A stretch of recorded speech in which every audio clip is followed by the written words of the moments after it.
सूर्यांचा शिरोमणी ज्वालामुखीतून बाहेर पडलेला तप्त लाभा, तर कधी सागरासारखा फुलकूर हृदयाचा बुद्धाची लीन होणारा महाउपासन, दिनदुबळ्यांचा कैवारी, जातीय देव तुटून पडणारा सेनापती, मनुस्मृतीचा दहन करणारा क्रांतिकारक, नायकांचा महानायक, प्रज्ञावंत निष्ठावंत, धगधगत्या विचारांचा महामेरू, सागरवाणी ज्ञान आणि आभाळाच्या उंचीचा, स्वतंत्रपणे चमकणारा महाप्रज्ञा सूर्य म्हणजे माझं साहेब.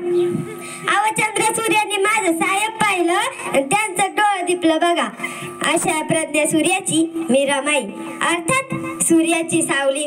माझ्या आयुष्याला फार मोठी कहाणी आहे. माझा जन्म वनर गावात झाला. गावच्या खालच्या बाजूलाच माहेरवाडा, दलितांची 5-50 घरं. माझ्या बापाचं नाव भिक्कोजी धोत्रे, आईचं नाव रखमाबाई. माझ्या थोरल्या बहिणीचं लगीन झालं होतं.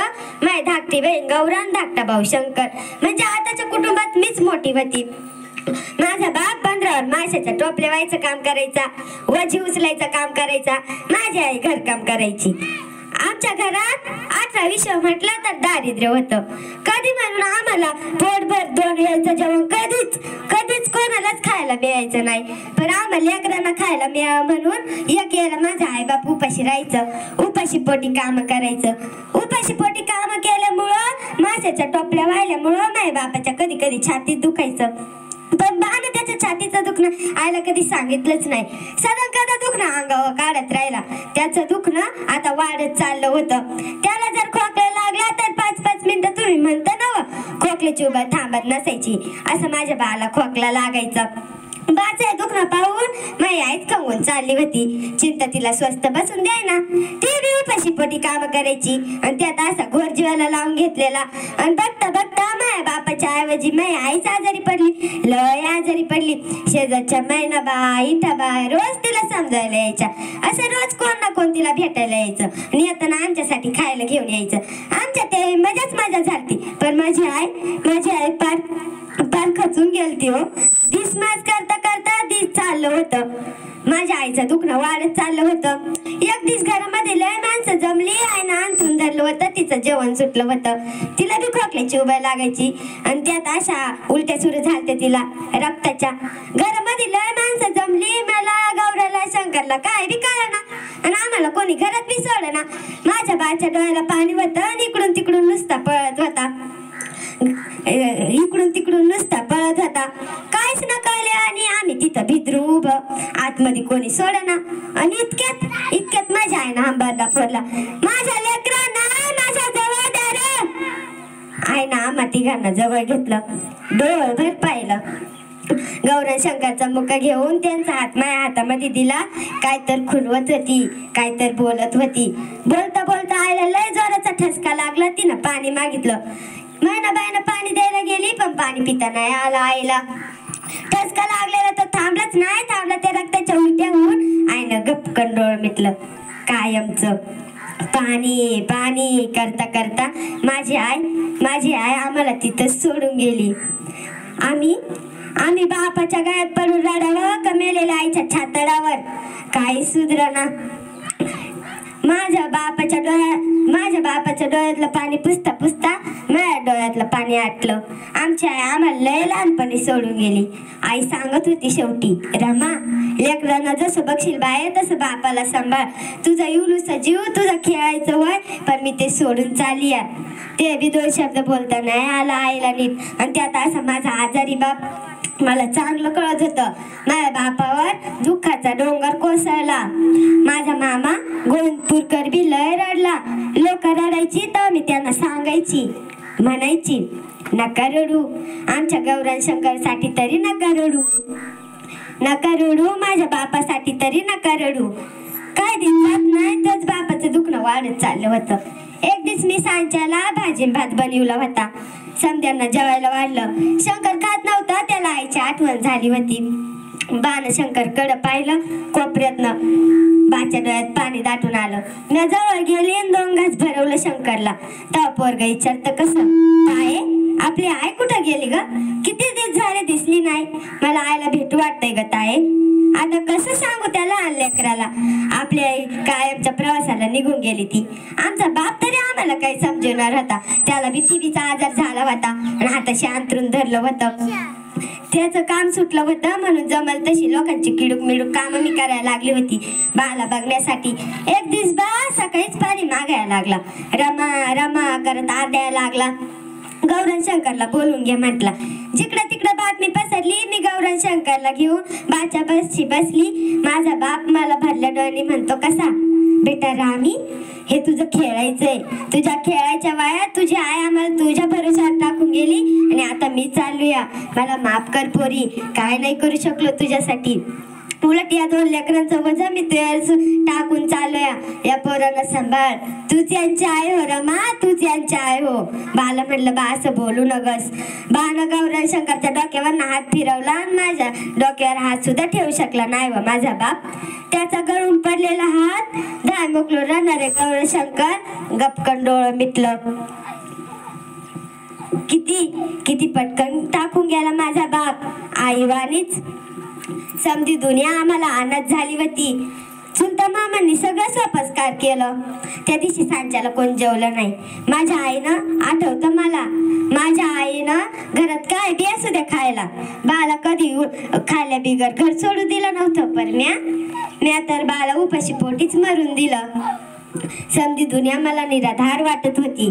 चुलता मामांनी सगळं स्वपस्कार पार पाडलं. लय विचार केला. सगळ्यांनी ठरवलं पोरांना काय करायचं, कुठं न्यायचं. लय विचार करू सगळ्यांनी ठरवून मामा मामींनी मुंबईला नेलं. लय जीव लावला मामा मामींनी आम्हाला, लय जीव लावला. तरी बी रात्र झाली का आई बापाची आठवण व्हायची. शंकरला घास भरवताना आई दिसल्याचा भास व्हायचा. आम्ही मुंबईला पण नजर मात्र वणंदगावच्या खुराड्यातच असायची. मुंबईच्या त्या मायजाला आम्ही आईबाप शोधत होतो. पण तिथं समधी पाहणारीच माणसं दिसायची.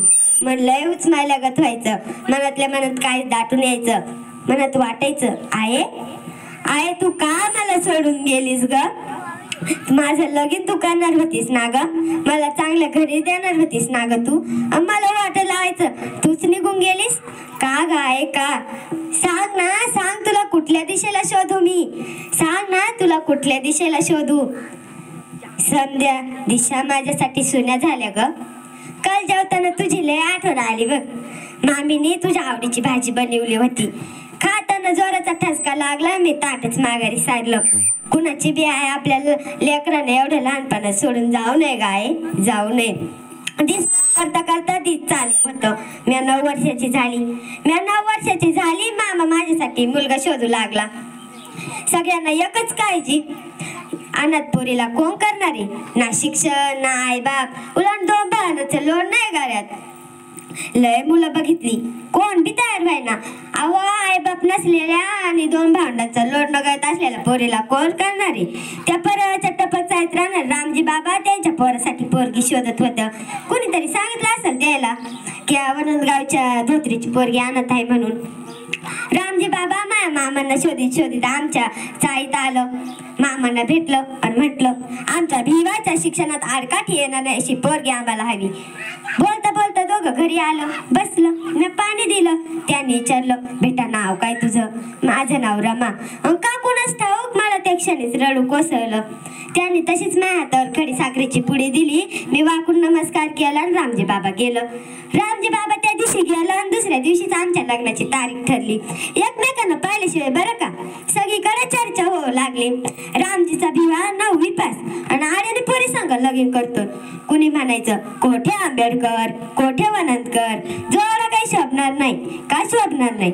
कारण त्या काळात स्पृश्य समाजातील शिकलेल्या पहिल्याच पोराचं ते लगीन होतं. हा हिंदुबा समाज त्याच्या आयुष्यात पहिल्यांदाच असा सोहळा पाहणार होता. आमच्या लग्नाचा दिवस उजडला. आमचं लग्न कोठे ठाव झालं माहितीये. आमचं लग्न झालं ते भायकाळाच्या भाजी मंडळाच्या मागच्या बाजूलाच माशांचा बाजार, माशांची खाण आणि त्याच्यावर बसलेली माशांची भुनभुन. भाजी एकाच्या एका खोक्यावर मी उभी आणि दुसऱ्या खोक्यावर नवरदेव उभा होता. खोके खाणं भरभरून गटारवात होता. त्याचा कुबटवास नाकाला झोंबत होता. लोकांनी नाकाला फडका लावलं तर आम्ही हातामध्ये हार घेऊन एकमेकांसमोर उभं. इतक्यात मला हुंक्यांचा आवाज आला. समोर बघते तर नवरदेवाचा चेहरा गंभीर नवरदेवाला आईची आठवण आली होती. काळ कसा आहे बघा, नवरा आईशिवाय नवरी आई बापाशिवाय आणत. त्यांच्या डोळ्यातलं पाण्याचं ते दुःख बघून नकळत मला माझं दुःख आठवलं. आईचा तडफडणारा चेहरा दिसला, गौरण शंकरचा काय तोडून टाकणारा हंबरडा आठवला आणि त्या लेकराची जबाबदारी माझ्यावर सोपवणारा माझा बाप. आणि माझ्या डोळ्यातनं घळाघळा पाणी व्हायला लागलं. लग्नाच्या पावल्यावरून आयुष्याची मंगल सुरुवात करणारी आणि उद्याच्या सुख स्वप्नांची काळजात पेरणारी नवरा नवरी एकमेकांसमोर रडतात. कदाचित ती जगातली पहिलीच वेळ असेल. आज माझा आईबाप होतं. माझ्या आईचं काय तर सुप एवढं झालं असतं, तिला एवढं शिकलेला जावे मिळणार होता. आईला काय काय वाटलं असतं या विचारात मी घडून गेली. तेवढं ते वराडापैकी एक वराडलं, अरे बाजार भरायची वेळ व्हायली, बाजार भरायची जागा आहे, पटकन आटपून घ्यायला लागीन. झालं. एकदाच्या अक्षता पडल्या आणि वरमाला घातली. क्षणात मी वननकरांची रमाबाई आंबेडकर झाली. इतक्यात एका 35-40 वर्षाच्या बाईनं एक गाणं गायलं. ते गाणं मला लय आवडलं म्हणून लक्षात राहिलं. ते गाणं होतं, रमा भिवाचं लगीन नाही दोघांना माऊली, रमा अनाथले करू झाली सूर्याची सावली, लाजली धरणी काळ कावळा चळा, गोऱ्या गालावर दोघांच्या पारी वाहे कळा कळा, अशा सूर्याच्या नावाचं कुंकू लावेल रमाना, कसा काळही लाजला मान टाकून गुमान. तेवढ्यात एक वयस्कर बाई पुढे आली. आमच्या दोघांची इंजरेवर हात फिरून कडा बोट म्हणली, मोडली इडापिडा जाव म्हणली आणि म्हणली, आता नवरा नवरीनं नाव घ्यावं. मी पडली ना त्याच. नवरीला नाव शिकवायला मैत्रिणी तर हव्या, आई तर हवी. मला मग कोण शिकवणार होतं? कुठल्या सयाच्या लग्नात एक नाव ऐकलं होतं, त्यात जरा बदलून लाजत घेतलं. मी नाव घेतलं, वननकरांची लेक चालली आंबेडकरांच्या घरात, वननकरांची लेक चालली आंबेडकरांच्या घरात, आणि भीमरावांचं नाव घेते आनंदाच्या भरात. वाजत गाजत आम्ही पर्यायच्या टपक चालत आलो. समजा काय लोकांचा घोळका वरातीसाठी जमला होता. वरात तरी काय नाचायचं वाजवायचं यगयगी सुंब काढायची. आमचं लगीन झालं, पण पुढं काय घडणार हे कालच ठाव होतं. सगळं कसं भविष्याच्या अंधारात गुडूप होतं. माझ्या लग्नानं माझ्या आयुष्यात फरक तरी काय पडला? मी भायखळाच्या चाळीतनं पर्यायच्या टपक चाळीत आली इतकाच तर नाही. अहो इथं समद्यांच्या शिक्षणाची जिजाबाईंची कामं समद नीटनेटकं करायची. सगळं कुणी काय कुठं कमी पडलं का नुसतं रमा करत असायचं. मला लय बरं वाटायचं, आनंदाचं भरतं यायचं. असंच अगदीच समधी कामावर कोण आम्ही बसलो होतो. साहेब कॉलेजातनं आलं, मी पाणी दिलं. पाणी पिता साहेब म्हटलं, रामू आता तू शिकायला हवं. मी म्हटलं, मी शिकायला हवं आणि तुम्ही शिकता ते काय पुरं नाही का? अगं तसं नाही, बसरी शिकली पाहिजे, तिला लिहायला वाचायला आलं पाहिजे. आणि तुम्ही एवढे मोठाले बुक वाचता, मी वाचून काय फरक पडणारे? फरक पडणारे रामू, फरक पडणारे. अगं आपण म्हणतो ना, ज्या स्त्रीच्या हाती पाण्याची दोरी, ती स्त्री जर शिकली तर झोका कसा अचूक दिशेने देईल. मला हे जरा पटलं. वय बी म्हटलं शिकायला, पण एका चाटीवर यांनीच मला शिकवायचं. स्वारी तयार झाली. मला हे म्हणतात कसं? अगं रामू, मी जरूर शिकवेल तुला. ज्योतिबाने नाही का सावित्रीबाईला शिकवलं, तसं मीही शिकवीन. ज्योतिबा फार मोठे क्रांतिकारी पुरुष रमा, सावित्रीबाई अडाणीच होत्या, पण त्या शिकल्या. त्यांनी या देशातील तानुबाई विरजाई घडवल्या, ताराबाई शिंदे घडवल्या. देशातील पहिल्या मुख्याध्यापिका भाटीमाटी झाल्या, तर महाराजांची दुखणं वेशीवर टांगणारी मुक्ता साळवे ही सावित्रीबाईंच्या शाळेतली व्यक्ती. बघ रमा बघ, स्त्री शिकली तर काय होऊ शकतं. अगं ज्योतिबांनी वखरलेल्या शेतात हातातल्या काठीनं सावित्रीबाईला लिहायला वाचायला शिकवलं. अंकुरुड काळालाही घाम फोडला, ही साक्ष आहे त्याला. त्याच मातीतल्या अक्षर पुढं काळाच्या डोक्यावर विराजमान झाली. हे मी चांगलंच जाणून आहे. मी जरूर शिकवेल तुला. झालं. साहेब कॉलेजातनं येळ काढून मला शिकवत बसायचं. मला बऱ्याच दिवस लागले शिकायला, पण मी शिकली की. साहेबांना बी लय आनंद झाला होता. त्यांची रामू आता लिहायला वाचायला शिकली होती. निदान 2-4 बुक वाचून काहीतरी शान सुरत वागल म्हणून त्याला लय आनंद वाटत होता. साहेब कॉलेजात घरातले समधी कामं उरकून मी त्यांची सेवा, बाबांचं औषध पाणी समजा जिथलं तिथं केलं. काही यांच्या पुस्तकातल्या तिथलं एक पुस्तक काढायची, वाचत बसायची. एक दिवस बाबांना मला हाक मारून एक पुस्तक वाचायला दिलं होतं. साहेब ते पुस्तक रोज वाचत असायचं. कित्येकदा वाचन झालं तरी बी ते पुस्तक त्यांच्या उशाशीच असायचं. साहेबांचं ते पुस्तक बाबांनी माझ्या हातामध्ये दिलं. म्हटलं बेटा रामी, मला हे पुस्तक वाचून दाखव. ते पुस्तक म्हणजे केळकर गुरुजींनी दिलेलं बुद्धाचं चरित्र होतं. त्यातील बुद्ध यशोदयाला रावला सोडून ज्ञानाच्या शोधात निघून जातात. महाचिंतनानंतर बुद्ध होतात. नंतर लोक त्यांना मानानं मुजरा करू लागतात. तो समजा भाग मी एका तासात वाचून दाखवलं. का कुणास ठाऊक पण मला माझ्या साहेबांचं विचार सुद्धा त्या बुद्धाची विचारावानी क्रांतिकारक वाटत होतं. बुद्ध कीर्तीचा सुगंध मला माझ्या साहेबांच्या रूपानं या धर्तीवर पसरल्याचं स्वप्न पडायला लागलं होतं. तसली स्वप्न मला पडायला लागली होती. काही दिवसांना आमच्या घरात नवीन पाहुणा आला. मी आई झाली. सुभेदार बाबा आजोबा झालं. साहेब बाप झालं. पोराचं नाव ठेवताना लोकांनी लय काय बाई सुचवलं. कुणी गोविंद सुचवलं, कुणी माधव सुचवलं, कुणी केशव सुचवलं. साहेब मला म्हटलं, रमा काय नाव ठेवायचं आपल्या बाळाचं? मी म्हटलं तुम्ही ठेवाल ते. साहेबांनी ठेवलं यशवंत. आणि मला म्हणतात कसं? अगं रामू, ज्योतिबांनी आपल्या दत्तक मुलाचं नाव यशवंत ठेवलं होतं. या नावाला खूप मोठा अर्थ आहे. मग ज्योतिबाच आपलं कुलपुरुष समज ना. झालं यशवंत यशवंत यशवंत. घरात नवीन नावाची भर पडली. सारं घर आनंदानं दुमदुम निघालं. त्यानंतर माझं साहेब बडोद्याला नोकरीला होतं. तिकडं काही दिवस नोकरी करत असताना तिकडं सुभेदार बाबाची तब्येत एकाकी लय ढासळली, खराब झाली. मी यांना तातडीनं तार केली. ते तिकडून आलं आणि येताना बाबांच्या आवडतीचं सूर्याचं मिठाई घेऊन आलं. ती मिठाई घेऊन बाबांच्या जवळ गेलं.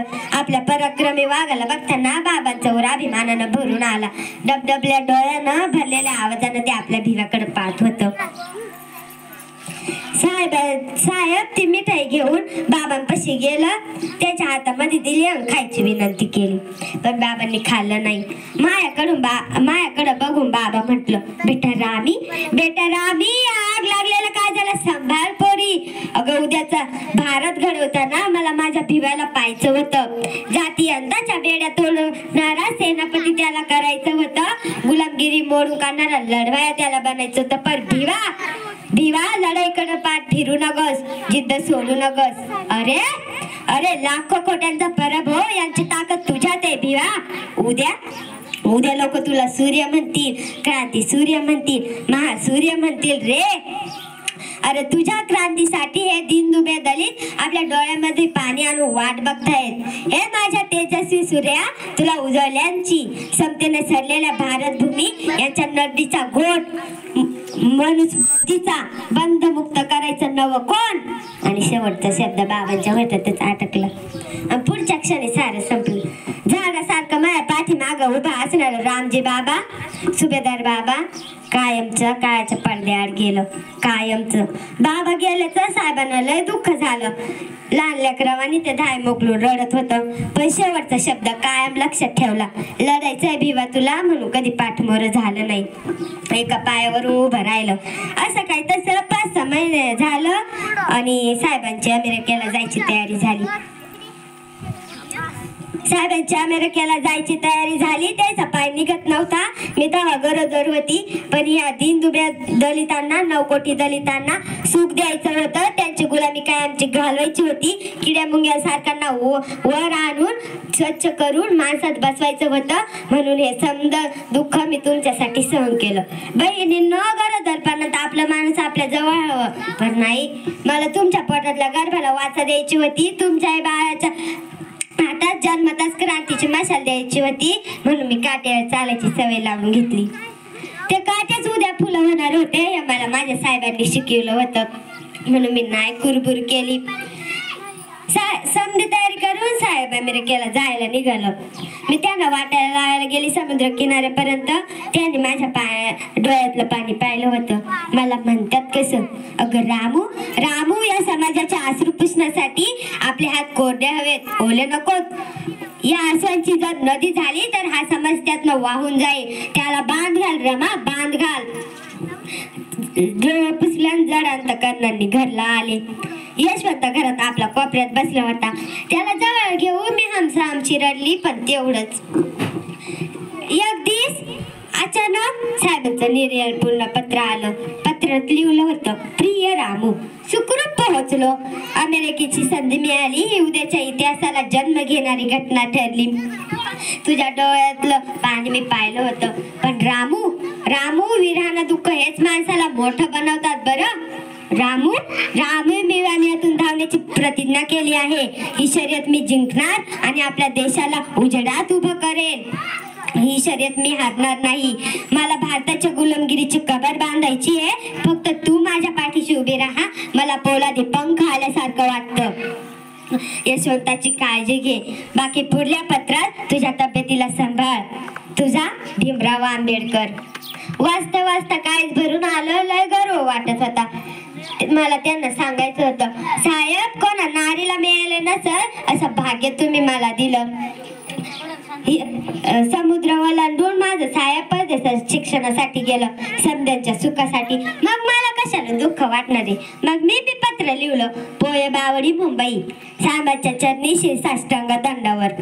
साहेब, आपलं पत्र मिळालं. वाचून लय आनंद झाला. आपल्याशी माझं लगीन झालं याचा मला लय गर्व वाटतं. साहेब, तुम्हाला काय लढायची ती लढा. मी तुमच्या पाठीमागं उभी आहे. यशवंत बरा आहे. आमची काळजी करू नका. असाच आनंद कळवा, अशीच खुशाली कळवा. आपली पत्नी सौरमा. नंतर साहेब अमेरिकेवरनं आलं.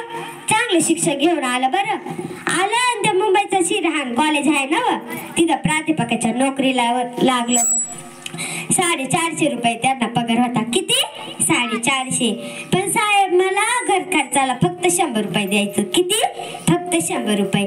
ते बी मला महिनाभर पुरवायला सांगायचं. 2 काड्या पेटे बी महिनाभर पुरवायची. तिसरं काळी पेटी आणायची नाही.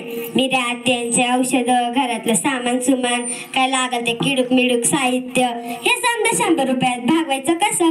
माझा जीव लय मेटा तुटीला यायचं. बाकीचा पैसा साहेब साचवायचा ते लंडनला जाण्यासाठी, बॅरिस्टर होण्यासाठी.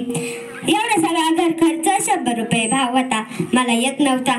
माझी लय दमछाप व्हायची, लय चिडचिड व्हायची. शेजारच्यांचा संसार पाहिला का कळत होतं. परपंच असा असतो संसार याला म्हणतात. शेजारच्या रोजच्या रोज रोटी खाऊन सुखानं जगतात आणि आम्ही सदा कदा मृत्यूच्या सहवासात पुस्तकांच्या शोधात. यांच्या प्रज्ञेचा मला थांब पत्ता लागत नव्हता आणि यांचं समाजशास्त्राचं कोड सुटत होतं. एक दिवस मी लय चिडली, पण याने हसण्यावारी घेतलं. मी अजून चिडल्यावर मला म्हणतात कसं, रामू, तू जर मला अभ्यास करून देणार नसशील तर मला अभ्यास करून देणारी बायको आणायला लागेल. मग मी बी म्हटलं ठणकावून, होय होय आणा की, अगदी 56 आणा, पण एकीला बी माझ्या घरात घेत नाही. माझं घर आहे माझं घर. तसं साहेब मोठमोठ्यानं हसायला लागलं. असं हसायचं क्षण बी आमच्या घरात कमी आलं बघा भावांना. अगदी बोटावर मोजावं इतकंच साहेब, अगदी बोटावर मोजावं इतकंच. मग साहेबांचं काय लागल ते पैसे साचलं. साहेबांची लंडनला जायची तयारी झाली. मला चांगलं आठवतं ते धो धो पाऊ कोसळत होता चौबाजूंनी. त्या समुद्राला बी नुसतं उधाणं आल्यागत असायचं. डोंगर एवढ्या लाटा वाकुल्या दाखवून भीती घालत होत्या आणि अशा लाटावर सार होऊन माझं प्रज्ञा सूर्य लंडनला निघालं होतं आगबोटीनं. बरेच वेळा मी यांच्या खोलीपाशी जेवण घेऊन जायची, पण दरवाजा बंद असायचा. उपाशी पोटी काय अभ्यास करत असतील कोण जाणं. मी बी उपाशी पोटी झोपायची, कुरकुर करायची, किरकिर करायची. पण आता बंद केली, थोडी कमी केली, बंदच केली म्हणा. कारण मला कळलं होतं तुफानाच्या पाया संसाराची बेडी टाकून त्या तुफानाला जकडून ठेवता येत नाही. त्याला त्याचं स्वतंत्र अस्तित्व असतं. उद्याचा सूर्य मी माझ्या तळहाताने झाकण्याचा प्रयत्न करीत होती, पण या सूर्य उद्या माझ्या दारात उगवणार होता. मग मी या सूर्याची क्रांती सूर्याची सावली व्हायचं ठरवलं. जगायचं तर यांच्या विजयासाठी. साहेब संधी तयारी करून लंडनला निघालं. लोकांचा लय जण समुदाय जमला होता. जणू काय इकडं पाण्याचा समुद्र उधळला आणि तिकडं लोकांचा माझा हात भरून आला. लोकांच्या जय जय घोषणा ऐकत साहेब लंडनला निघालं. आगबोटीत पाय ठेवलं आणि लंडनला गेलं. लंडनला गेला, पण इकडे माझ्या काळजाचा कोपरा पार करपून गेला. बऱ्याच वेळा उपाशी पोटी मी काम करायची. घरात म्हणून कधीच पोटभर खायला नसायचं, कधीच पोटभर खायला नसायचं. वाजवल्यापासून माईपर्यंत दादरपर्यंत गौरी यायला जायची, सरपण आणायला जायची. उपाशी पोटी काम केल्यामुळं बऱ्याच वेळा मी कित्येकांच्या घरी येऊन पडायची. शेजारच्या आया बाया नुसत्या कोरडा भात आणून द्यायच्या. एकदा एका शेजारची ना मला साखर घालून दही खायला दिलतं. दही साखर मी आयुष्यात पहिल्यांदाच खात होती. मला ते अमृतासारखं वाटलं. मला आज बी त्याची चव आठवती. कधी कधी ज्वारीच्या तर कधी कधी बाजरीच्या 4 भाकरी करायचो आम्ही. एक गौराला मी, शंकर आणि मुकुंदा आम्ही मिळून 3 आणि बाकीचे समधी भाकर खायचो. घरात कधी खायला भाकर असली का भाजी नसायची. कुणाकडनं भाजी मागून आणली का घरात भाकर नसायची. एक दिवस यशवंताला लय भूक लागली. त्याच्या घरात काय बी नव्हतं खायला. त्याच्यामुळे मी हाय तोच भाकरीचा तुकडा ठेवला. लय भाकरीची भूक त्याला, म्हणून बका बका तुकडे तोडून खायला लागला. खाताना त्याला ठसका लागला आणि डोळं पांढरं व्हायची वेळ झाली. मी धावत जाऊन त्याला पाणी पाजलं तर कुठं त्याच्या जीवात जीव आला. अशी तर आमच्या गरिबीची तरा. शेजारच्या छाया बाया लय बोलायच्या. लंडनला नवराईचा लंडनला बॅरिस्टर होतोय, पण हिच्या अंगावर घालायला फाटका लुगडा नाही का घरात घालायला फाटका. म्हणी काय करायचं असलं शिक्षणाचं. बऱ्याच वेळा रडू यायचं. मेल्याहून मेल्यासारखं वाटायचं. परत साहेबांचा शब्द आठायचं. परत उभे जायची. म्हणत वाटायचं यानं तर काय करणार आहे. क्रांतीचे मशाल पेटवताना स्वतःला जाळून घ्यायला लागतं. ते क्रांतीचे मशाल पेटवायचीच होती तर स्वतःला जाळून घ्यायचं ना. कधी कधी कुरबुर केली नाही का, साहेब तुम्ही शिक्षण घ्या, काय शिकायचं ते शिका आणि मोठं व्हा. त्यानंतर साहेब लंडनवरनं आलो, भारतात बॅरिस्टर होऊन आलं. लोकांनी त्यांचा सत्कार केला. लय समाजातली वेगवेगळी लोक यायची घरात. साहेब काय तर मोर्चे काढायचे, कसली तर आंदोलन करायचे, घरात चर्चा चालायच्या, भाषण द्यायची. सगळीकडे त्याचं नाव लय पसरलं होतं. सगळीकडे त्याचं नाव लय पसरलं होतं. चांगला वकील, महागाजलेला वकील. एकदा तुम्हाला आश्चर्य वाटत, शाहूराज माझ्या साहेबांना शोधित आमच्या चाळीत आलं. तिथं सिमेंटची चाळीत. तिथं खाली दांडा उभा केला आणि खालनच मोठ्यांना हाक मारली. आंबेडकर साहेब खाली गेलं. काय आज्ञा आहे महाराज. आज्ञा बिज्ञा काय नाही, तुम्हाला कडकडून भेटावं म्हणून आलो.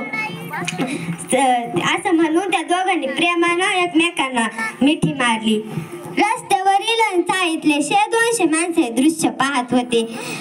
एवढा मोठ्या संस्थानाचा नरेश, शिवरायांचा वंशज, एक राजा माझ्या साहेबांना कडकडून मिठी मारताना बघून मी तर नुसती हरपून गेली होती.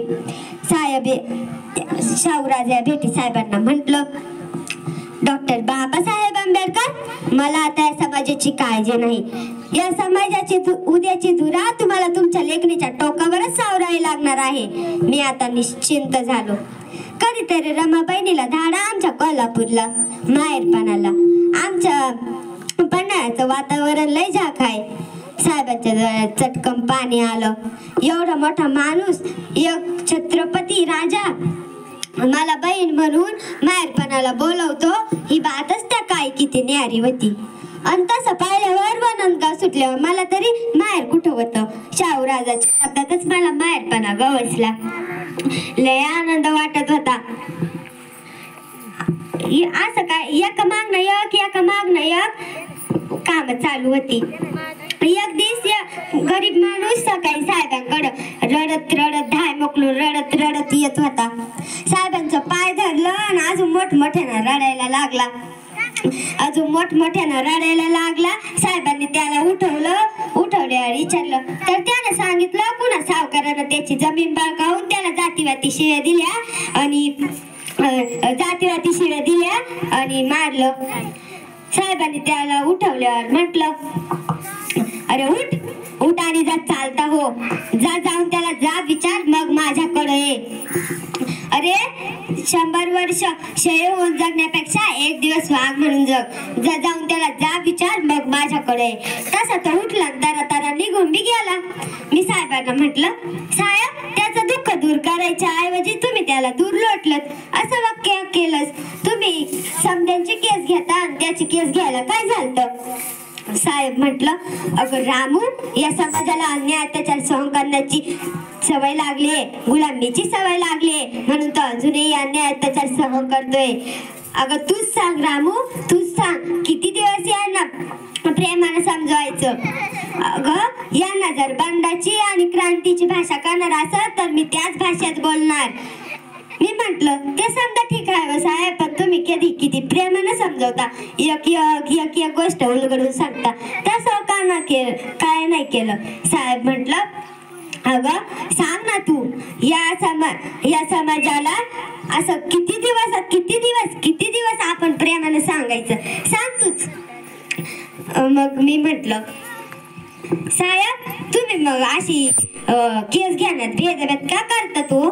साहेब म्हटलं, अगं तूच सांग, मी या केस घेण्यात कुठलीच भेदाभेद करत नाही, एवढंच लक्षात ठेव. पुण्याचे लाड बागडे यांच्यावर जातीव्याती मारहाणी करून ब्राह्मणाने त्यांना कोर्टात त्याला तुरुंगात डांबलं होतं. कुठल्या जातीच्या वकिलाने त्यांची केस घेतली नाही. शेवटी सेशन कोर्टात अपील करून मी त्यांना सोडवलं आणि हे सिद्ध केलं की आमचा ब्राह्मणांना विरोध नसून ब्राह्मणवादाला विरोध आहे. पण ब्राह्मणवादाला विरोध आहे, पण जवळकर म्हणतात ते खरं आहे. ब्राह्मणीशी जशी आहे, जिथे भेदाशिवाय जगत नाही आणि गुलामीशिवाय जन्मत नाही. यांच्या पुतळे करण्याऐवजी कागदे पुतळे करून जाहीरपणे जाण्याचे सण साजरे करावेत. कोठे मृत महाराष्ट्राच्या कडव्या सत्यनिष्ठतेचा झंझाळ उत्पन्न करणारे महात्मा फुले आणि कोठे कुणबटांना आणि कोठे पुराणांच्या कापूस वाते हाती देणारे टिळक, कुणबटांना कौशिलात काय नांगर धरायचा, वाहनांना काय तागडं धरायचं आणि शिंप्यांना काय मशीन चालवायचं, असे भाषण ठोकणारे हे टिळक या नराधमांनी त्यांना वाईट म्हटलं. या नराधमांनी त्यांना वाईट म्हटलं. छत्रपती शिवराय या राजा शिवरायांच्या राज्याभिषेकाला या नराधमांनी नालायक म्हणविला. ज्या तुकोबारांनी वेदवाने अभंग रूपातून अभंग रचले, त्या तुकोबाराचे अभंग या नराधमांनी इंद्रायणीच्या डोहात बुडवले. माणसाला माणसासारखा वागवणारा मर्दांचा मर्द शाहू महाराज, अगं त्यांच्या मृत्यूनंतर या नराधमांनी पेढे वाटले रमा धर्मांच्या नावाखाली, धर्मग्रंथांच्या नावाखाली. यांचे धर्मग्रंथ म्हणजे आपल्यासाठी मृत्यूपत्र आहेत. यांचे धर्मग्रंथ म्हणजे आपल्यासाठी मृत्यूपत्र आहेत रमा, लक्षात ठेव. एक ब्राह्मण शिकला तर साऱ्या देशाचा घात करतो, पण जर एक अस्पृश्य शिकला तर साऱ्या देशाचा उद्धार करतो, हे मी चांगलंच जाणून ये. साहेबांचा गुरुजी केळसकर गुरुजी एकाएकी आजारपणाचा मृत्यू झाला त्यांचा. साहेबांना लय वाईट वाटलं. बाबा गेले तेव्हा जसं दुःख झालं तसं दुःख झालं. साहेब मला म्हणतात, कसं? रामू, ज्यांच्यामुळे यशाची चव मी आजपर्यंत चाकत आलो, जे मला घडून गेले, ज्यांनी मला बुद्ध शिकवला, ज्याने बुद्ध दाखवला, तेच आज मला सोडून गेले. आणि तसं म्हटल्यावर साहेब माझ्यापाशी धाय मोकलून रडायला लागलं. काय दे जात नाही तसं एका मागणं एक काम व्हायला लागलं. एक दिवस शांतीचं पोरग लय आजारी पडाय. मला म्हणतात, कसं? अगं रामू, मी माणसांचा डॉक्टर नाही, पण माणसांना ज्या पुस्तकामुळे कीड लागली आहे त्या पुस्तकाची कीड नष्ट करणारा मी डॉक्टर आहे. आणि त्यानंतर जाऊन सांगितलं डॉक्टर यांच्या मधला फरक. मला साहेबांसंग आयुष्यातल्या पहिल्या आणि शेवटच्याच गप्पा मारायच्या होत्या. मला त्यांना सांगायचं होतं, अहो साहेब, कोणा नारीला मिळालं नसं असं भाग्य तुम्ही मला दिलं. साहेबांनी माझं डोकं त्यांच्या मांडीवर ठेवून रडत होतं. मी doctor, barrister doctor Bhimrao Ramji Ambedkar यांना रडताना बघत होते. वाटलं की त्यांचं डोळं पुसावं. मी हात सुद्धा पुढं केला, पण तो पिकलेला पानावाणी गळून पडला व पिकलेला पानावाणी. आणि मनातनं शेवटची एकच हाक आली, साहेब